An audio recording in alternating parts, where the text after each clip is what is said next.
নমস্কার বন্ধুরা, তোমরা সবাই কেমন আছো? আশা করি সবাই ভালো আছো। আমার চ্যানেলে তোমাদের সবাইকে স্বাগত জানাই। আজকে আমার লাঞ্চের থালিতে কি কি মেনু আছে তারই ভিডিও তোমাদের সাথে শেয়ার করব। আজকে আমার লাঞ্চের থালিতে রয়েছে গরম গরম সাদা ভাত, তার সঙ্গে রয়েছে এক টুকরো পাতিলেবু, স্যালাড, স্যালাডের মধ্যে রয়েছে শসা কুচি আর গাজর কুচি।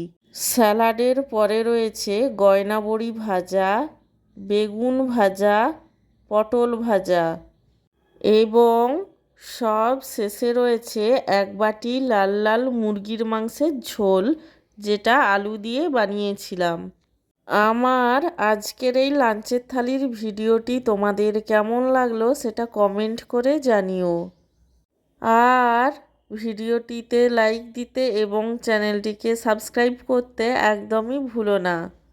সব শেষে তোমাদের সবাইকে জানাই আমার তরফ থেকে অসংখ্য ধন্যবাদ ভিডিওটি দেখার জন্য।